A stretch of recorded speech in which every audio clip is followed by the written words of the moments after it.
Welcome to experts competition. दोस्तों, आज हम लोग अशोक के 14 अभिलेख और उसमें वर्णित विषय के बारे में जानेंगे। पहला जो है उसमें पशु बलि की निंदा की गई है। पशु के बलि के संदर्भ में कहा गया है, मनाही की गई है, अर्थात पशु बलि की निंदा की गई है। दूसरा जो है इसमें अशोक के मनुष्य एवं पशु दोनों के चिकित्सा व्यवस्था का उल्लेख किया गया है, अर्थात अशोक ने यहाँ मनुष्य और पशु दोनों को चिकित्सा व्यवस्था का उल्लेख किया गया है। दोनों के लिए चिकित्सा व्यवस्था का उल्लेख किया गया है। तीसरा जो है इसमें राजकीय अधिकारियों को यह आदेश दिया गया है कि वे हर 5वें वर्ष के उपरांत दौरे पर जाए और इसमें कुछ धार्मिक नियमों का भी पालन किया गया है, अर्थात अधिकारियों को 5 साल के उपरांत उस एरिया में क्या हो रहा है, क्या घटित हो रहा है, उसके लिए वो दौरे पर जाए और उसमें धार्मिक नियमों का भी उल्लेख किया गया है। चौथा जो है इस अभिलेख में भेरी घोष की जगह धम घोष की घोषणा की गई है। ठीक है। पांचवा जो है इसमें धम महापात्रों की नियुक्ति के विषय में जानकारी मिलती है। छठा जो इसमें आत्मनियंत्रण की शिक्षा दी गई है। सातवां और आठवां इसमें अशोक के तीर्थ यात्राओं का उल्लेख किया गया है। 7 और 8 में क्या कहा गया है कि अशोक के तीर्थ यात्राओं का उल्लेख किया गया है। 9वां है इसमें सच्ची भेंट और सच्चे शिष्टाचार का उल्लेख किया गया है।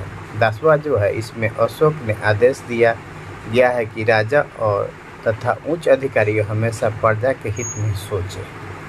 11वां है इसमें धम्म की व्याख्या की गई है। 12वां है इसमें स्त्री महापात्रों की नियुक्ति एवं सभी प्रकार के विचारों के सम्मान की बात की गई है। 13वां जो है इसमें कलिंग युद्ध का वर्णन, अशोक के हृदय परिवर्तन की बात, पड़ोसी राजाओं का वर्णन किया गया है। 14वां में है अशोक के जनता को धार्मिक जीवन बताने के लिए प्रेरित किया गया है। एग्जाम के दृष्टि से 4 ही ऐसे शिलालेख हैं जो अशोक के बार बार पूछे जाते हैं। पहला अभिलेख के बारे में पूछा जाता है कि पहला अभिलेख में क्या वर्णन किया गया है, तो इसमें पशु बलि की निंदा की गई है। 7वें और 8वें में तीर्थ यात्राओं का जो वर्णन जो है वह किया गया है, ये भी पूछा जाता है। और 11वें में जो है धम्म की व्याख्या की गई है, ये भी बहुत बार पूछा गया है। और सबसे अधिक बार पूछे जाने वाले क्वेश्चन जो है वह 13वां है, जिसमें कलिंग युद्ध का वर्णन, अशोक के हृदय परिवर्तन की बात और पड़ोसी राजाओं का वर्णन है।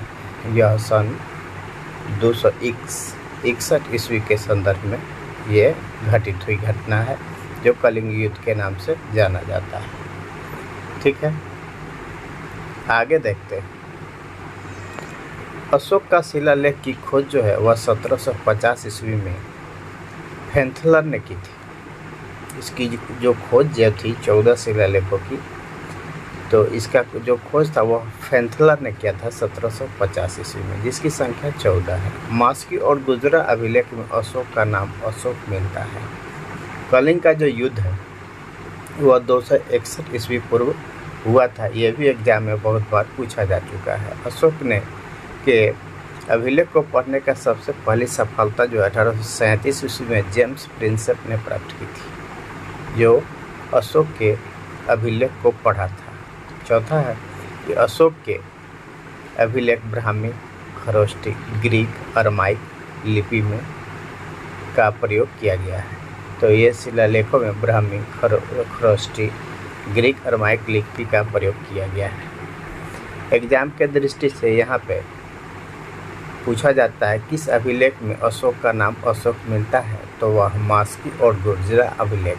अशोक के अभिलेख को किसने पढ़ा था, तो जेम्स प्रिंसेप ने पढ़ा था। ये भी दोनों क्वेश्चन बहुत बार पूछा जा चुका है।